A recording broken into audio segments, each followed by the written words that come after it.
നല്ല ദഹനശക്തി, നല്ല bank balance, സമർത്ഥനായ ഭർത്താവ്, സുന്ദരിയായ ഭാര്യ, മിടുക്കരായ മക്കൾ, ഇതൊക്കെ ഓർക്കാൻ നമുക്ക് വിശ്വസിക്കാൻ നല്ല എളുപ്പമാണ്. ഏതെങ്കിലും ഒന്ന് തളരുമ്പോൾ നമ്മൾ അസ്വസ്ഥരാകും. പലപ്പോഴും നമ്മുടെ അസ്വസ്ഥത കൊണ്ടല്ലേ. ഒരു കാര്യം ഓർത്തോണം, ദൈവം നമ്മളെയൊക്കെ പിടിച്ചു കുലുക്കുന്ന കുഞ്ഞു കുഞ്ഞു അനുഭവങ്ങൾ വരുമ്പം നിരാശപ്പെട്ടേക്കരുത്. ദൈവത്തിന് സ്വഭാവമുണ്ട്. അവൻ നമ്മളെ വളയ്ക്കും, പക്ഷെ ഒടിക്കുകയില്ല.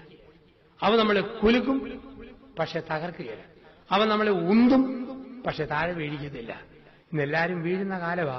അടുത്ത കാലത്ത് പത്രത്തിൽ നമ്മൾ വായിച്ചു, തെറ്റാവരമുള്ള മാർപ്പാപ്പ പോലും കുളിമുറിക്കകത്ത് തെറ്റി വീണു എന്നാണ് വാർത്ത കിടക്കുക.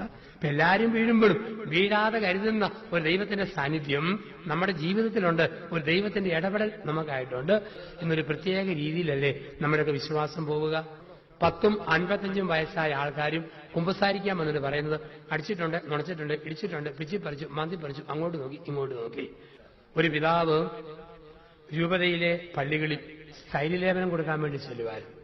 അങ്ങനെ ചെല്ലുമ്പോൾ പിതാവ് പിള്ളാരിങ്ങനെ ബൊക്കയായിട്ട് നിരന്ന് നിൽക്കണം. ആദ്യം നിൽക്കുന്ന 3 കുട്ടികളോട് പിതാവ് ഓരോ ചോദ്യം ചോദിക്കും. അതാണ് ശൈലി. പിതാവ് ചോദിക്കുന്ന ചോദ്യങ്ങൾ ഇതാണ്. ഒന്ന്, ആര് നിന്നെ സൃഷ്ടിച്ചു? ആരോട് ചോദിക്കുന്നു? ആ കുട്ടി ഉത്തരം പറയണം, ദൈവം. രണ്ടാമത്തെ ചോദ്യം, എന്തിനു നിന്നെ സൃഷ്ടിച്ചു? ദൈവത്തെ അറിഞ്ഞ് സ്നേഹിക്കാൻ. മൂന്നാമത്തെ കുട്ടിയോട് എന്താണ് ജീവിത ലക്ഷ്യം? ദൈവത്തിൽ വിലയം പ്രാപിക്കാൻ. ഇത് പിതാവിന് സ്ഥിരം ചോദ്യമായതുകൊണ്ട് കുട്ടികളെ ഒരുക്കുന്ന സിസ്റ്ററിനറിയാം ഈ ചോദ്യങ്ങളാണ്. 25 കുഞ്ഞുങ്ങളിൽ 22 പേരെ പല കാര്യങ്ങൾ പഠിപ്പിച്ചു. 3 മിടുക്കന്മാരെ തെരഞ്ഞെടുത്ത് ഒറ്റയ്ക്കൊറ്റയ്ക്ക് ഇരുത്തി ഓരോ ചോദ്യം ഓരോ ഉത്തരം പഠിപ്പിച്ചു. ഒരു കുട്ടിക്ക് ഒരു ചോദ്യം വേറൊന്നും അവന് പഠിക്കണ്ട. ആര് തന്നെ സൃഷ്ടിച്ചു? ഏത് പാതിരായ്ക്ക് പോകാൻ പറയും? ദൈവം. അങ്ങനെ പരിശീലിപ്പിച്ചു. രണ്ടാമത്തെ കുട്ടിയെ ഒറ്റയ്ക്ക് ഇരുത്തി പഠിപ്പിച്ചു. എന്തിനു സൃഷ്ടിച്ചു? ഏത് ഉറക്കിപ്പിച്ചിട്ടും പറയും ദൈവത്തെ അറിഞ്ഞ് സ്നേഹിക്കാൻ. മൂന്നാമത്തെ കുട്ടിയോട് എന്താണ് ജീവിത ലക്ഷ്യം? അവൻ പറയും ദൈവത്തിൽ വിലയം പ്രാപിക്കാൻ. ഒന്നാമത്തെ കുട്ടിയുടെ ഉത്തരം വേറെ ആർക്കും അറിയത്തില്ല. രണ്ടാമത്തിന്റെ ഉത്തരം ഒന്നാമത്തവനും മൂന്നാമത്തവനും അറിയത്തില്ല. മൂന്നാമത്തവന്റെ ഉത്തരം ഒന്നാമത്തവനും രണ്ടാമത്തവനും അറിയില്ല. കുട്ടികളെല്ലാം ബൊക്കയും തിരിയായിട്ട് പിതാവിനെ കാത്ത് ഇങ്ങനെ നിൽക്കുന്നു. പിതാവ് പറഞ്ഞ 8 മണി സമയത്ത് വന്നില്ല. ഇളം വെയിലായിരുന്നു.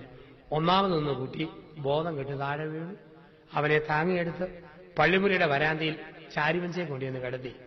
ഈ സമയം പിതാവിന്റെ വണ്ടി വന്നു. പിതാവ് ചാടി ഇറങ്ങി. അപ്പോഴേക്കും ഓർഡറാകെ മാറിപ്പോയി. രണ്ടാമത്തൻ ഒന്നാമതായി, മൂന്നാമത്തൻ രണ്ടാമതായി, നാലാമത്തൻ മൂന്നാമതായി, അഞ്ചാമത്തൻ നാലാമതായി. എല്ലാം ക്രമം തെറ്റിപ്പോയി. സമയം പോയല്ലോ എന്നോർത്ത് പെട്ടെന്ന് സമയം ലാഭിക്കാൻ വേണ്ടി കാറിൽ നിന്ന് ചാടി ഇറങ്ങിയ പിതാവ് ഒന്നാമത്തെ കുട്ടിയോട് ചോദിച്ചു, ആര് നിന്നെ സൃഷ്ടിച്ചു? അവൻ പെപ്പപ്പ വെക്കാൻ തുടങ്ങി. ഒരു പിടിയുമില്ല. ഇപ്പം പഠിപ്പിച്ച സിസ്റ്ററിന് ഒരു ചമ്മല് പമ്മല്. സിസ്റ്ററോ ടിവിയിൽ ചെവി കേൾക്കാൻ മേലാത്തവർക്ക് വേണ്ടി വാർത്ത വായിക്കുന്ന പോലെ, തൊളവട ഉണ്ടാക്കുന്ന പോലെ ഉരുട്ടി ഉരുട്ടി കാണിച്ചു. ദൈവം ദൈവം ദൈവം. ഇവൻ കണ്ണു തള്ളുക. പിതാവിന് തോന്നി എന്തോ കുഴപ്പമുണ്ട്. സീൻ രക്ഷിക്കാൻ വേണ്ടി പിതാവ് ചോദിച്ചു, എന്തിനാ മോനെ ചമ്മുന്നത്? ധൈര്യമായിട്ട് പറയടാ, ദൈവമല്ലേ നിന്നെ സൃഷ്ടിച്ചത്? അവൻ അല്ല പിതാവേ, ദൈവം സൃഷ്ടിച്ച കൊച്ചു ബോധം കെട്ട് വരാന്തേ കിടപ്പുണ്ട്. ദൈവത്തെ അറിഞ്ഞു സ്നേഹിക്കാനുള്ള ആളാണ് ഈ നിൽക്കുന്ന ഞാൻ. ഇപ്പൊ നമ്മുടെ വിശ്വാസം ഇത്രയേ ഉള്ളൂ. ഇതിനപ്പുറത്തേക്ക് നമ്മൾ വളർന്നിട്ടില്ല. ഇനി വിശ്വസിക്കുന്ന മനുഷ്യരുടെ കൂട്ടത്തിൽ ചില അടയാളങ്ങൾ കാണുമെന്നാ പറയുക. വിശ്വസിക്കുന്നവർക്കുള്ള 5 ലക്ഷണങ്ങൾ കർത്താവ് പഠിപ്പിക്കുന്നു. 1, അവർ പിശാചുകളെ ബഹിഷ്കരിക്കും. അതിന്റെ അർത്ഥം എന്താ? വിശ്വസിക്കുന്ന വ്യക്തി ആരുടെയും തലേ കൈവെക്കുമ്പോൾ അവരുടെ പിശാച് ഓടിപ്പോവും എന്നല്ല ഇതിന്റെ അർത്ഥം. പിന്നെയോ വിശ്വസിക്കുന്നവർ ആദ്യം ചെയ്യുന്നത് സ്വന്തം ഉള്ളിലെ പിശാചിനെ ബഹിഷ്കരിക്കും. ഉള്ളിലുള്ള പിശാചിനെ ബഹിഷ്കരിക്കും. വെറുപ്പ്, വൈരാഗ്യം, പക, വിദ്വേഷം, ആസക്തി, അസൂയ, അഹന്ത. ഉള്ളിലെ പിശാചിനെ അവരാദ്യം ബഹിഷ്കരിക്കും. 2, പുതിയ ഭാഷകൾ സംസാരിക്കും. പുതിയ ഭാഷ അതിന്റെ അർത്ഥം എന്താ? വിശ്വസിച്ചാൽ ഉടനെ യേശുവിന്റെ സംസാര ഭാഷയായ അറമായ ഭാഷയിൽ വർത്താനം പറയുന്നല്ലോ പറയുക. പിന്നെയോ ഇന്നലെ വരെ കോപത്തിന്റെ ഭാഷ, ഇന്ന് ക്ഷമയുടെ ഭാഷ. ഇന്നലെ വരെ എടുത്തിയാട്ടത്തിന്റെ ഭാഷ, ഇന്ന് ആത്മസംയമനത്തിന്റെ ഭാഷ. ഇന്നലെ വരെ മുറിപ്പെടുത്തുന്ന കുത്തുവാക്ക് പറയുന്നു, ഇന്ന് സ്നേഹത്തിന്റെയും സാന്ത്വനത്തിന്റെയും പുത്തൻ ഭാഷകൾ സംസാരിക്കുന്നു. ഇന്നലെ വരെ ഭാര്യയെ ചീത്ത വിളിച്ചു, ഇന്ന് മുതൽ പേര് വിളിച്ചു. ഭർത്താവിനെ എന്തോ താഴ്ത്തിക്കെട്ടി പറഞ്ഞു, ഇന്ന് ഉയർത്തി പറഞ്ഞു തുടങ്ങുന്നു. പലരെയും കുറ്റം പറഞ്ഞിരുന്നു, ഇന്ന് കുറ്റം പറച്ചിൽ നിർത്തി. സ്നേഹത്തിന്റെ പുതിയ ഭാഷ, സാന്ത്വനത്തിന്റെ പുതിയ ഭാഷ, ആത്മസംയമനത്തിന്റെ പുതിയ ഭാഷ. 3, വിശ്വസിക്കുന്നവർ മാരകമായത് എന്ത് കുടിച്ചാലും ബാധിക്കുകയില്ല. അതിന്റെ അർത്ഥം എന്താ? വിശ്വസിക്കുന്നെന്നും പറഞ്ഞ് എക്കാലക്സിന്റെ ഒരു കുപ്പിയെടുത്ത് മൊത്തം വിഴുങ്ങി നോക്കുക എന്നല്ല ഇതിന്റെ അർത്ഥം. പിന്നെയോ വിശ്വസിക്കുന്ന ആൾക്കാർക്ക് ആരെന്നാ കമന്റ് പറഞ്ഞാലും ഏക്കുകയില്ല. പള്ളിയിലൊന്നും പോകുന്ന ആൾക്കാരെ നോക്കി പറയാം, പോകുന്നു കള്ളപ്പുണ്യാളത്തി, ഇപ്പൊ രൂപക്കൂട്ടി കയറാം. ഒരു വശത്ത് വാഴ്ത്തപ്പെട്ട അൽഫോൻസാമ്മ, ഇപ്പുറത്ത് വാഴ്ത്തപ്പെട്ട അച്ചാമ്മ, പോന്ന പോക്ക് കണ്ടില്ലേ? പള്ളിക്കാര്യത്തിൽ, പ്രാർത്ഥനാ ഗ്രൂപ്പിൽ, ദൈവകാര്യങ്ങൾക്ക് വേണ്ടി ആരിലും സമയം ചെലവഴിക്കുമ്പോൾ കുത്തുവാക്കും കമന്റും പറയുന്ന ഒരുപാട് പേരുണ്ട്. അങ്ങനെയുള്ള കമന്റുകൾ കേൾക്കുമ്പോൾ ദൈവത്തിൽ വിശ്വസിക്കുന്നവര് ഒരിക്കലും തളരരുത്. നമ്മൾ ഈ ഭൂമിയിൽ ഏത് നന്മ ചെയ്താലും നമ്മളെ എതിർക്കുന്നവരുണ്ട്, ഏത് തിന്മ ചെയ്താലും നമ്മുടെ കൂടെ കൂട്ടുകൂടുന്നവരുമുണ്ട്. ഇതാണ് ലോകം പഠിപ്പിക്കുന്ന പാഠം. നമ്മൾ പള്ളിയിലോട് കുർബാനയ്ക്ക് പോരുമ്പോൾ വരിച്ചടിയിൽ നിന്ന് ഒരുപാട് പട്ടികൾ നമ്മളെ നോക്കി കുരയ്ക്കുന്നു.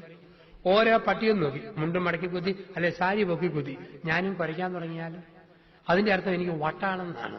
എന്ത് വിമർശനവും വരട്ടെ, തെറ്റുണ്ടെങ്കിൽ തിരുത്തുക, അല്ലെങ്കിൽ അർഹമായ അവഗണന കൊടുത്ത് മുമ്പോട്ട് പോവുക. 4, വിഷസർപ്പങ്ങളെ കയ്യിലെടുക്കും. അതിന്റെ അർത്ഥം എന്താ? കരിസ്മാരിക്കാനും കൂടി ഒരാൾ മൂർഖമ്പാമ്പിനെ എടുത്ത് കരുത്ത് വളച്ചു വെക്കണമെന്നല്ലല്ലോ അതിന്റെ അർത്ഥം. പിന്നെയോ ശരിക്കും വിശ്വസിക്കുന്ന ആള് മൂർഖന്റെ സ്വഭാവമുള്ള ഭാര്യയെ പ്രാർത്ഥിച്ച് ഒരു നല്ല കെട്ടിയവൻ മയപ്പെടുത്തിയെടുക്കും. കരിമൂർഖനെ പോലുള്ള ഭർത്താവിനെ ഒരു ഭാര്യ സ്നേഹിച്ച് ക്ഷമിച്ച് പല്ലു പറിച്ച് മയത്തിൽ ആക്കിയെടുക്കും. വഴിതെറ്റി ഒഴപ്പിപ്പോയ മക്കൾ പുകഞ്ഞ കൊള്ളി പുറത്തുനിന്ന് പറഞ്ഞ് തള്ളിക്കളയാതെ ആ മക്കൾക്ക് വേണ്ടി പ്രാർത്ഥിച്ച് ഉപവാസമെടുത്ത് ത്യാഗമെടുത്ത് മാതാപിതാക്കൾ ആ മക്കളെ നേടിയെടുക്കും. നമ്മളെ എതിർക്കുന്നവരും നൊമ്പരപ്പെടുത്തുന്നവരും വേദനിപ്പിക്കുന്നവരുമായി ഒരുപാട് പേരുണ്ട്. അവർക്ക് വേണ്ടി പ്രാർത്ഥിച്ച് ക്ഷമയോടെ നിന്ന് അവരെ നമ്മൾ വീണ്ടെടുക്കും. ഇതാണ് മാരകമായ വിഷം നമ്മളെ ബാധിക്കുകയില്ല. ക്രൂരസർപ്പങ്ങളെ കയ്യിലെടുക്കും, അത് നമ്മളെ കടിക്കുകയില്ല. ശരിക്കും വിശ്വസിക്കുന്നവർ എവിടെ ചെന്നാലും അവരുമായി സംസാരിക്കുന്നവർക്ക് ആന്തരിക മുറിവുകളിൽ നിന്നും സൗഖ്യം ലഭിക്കും.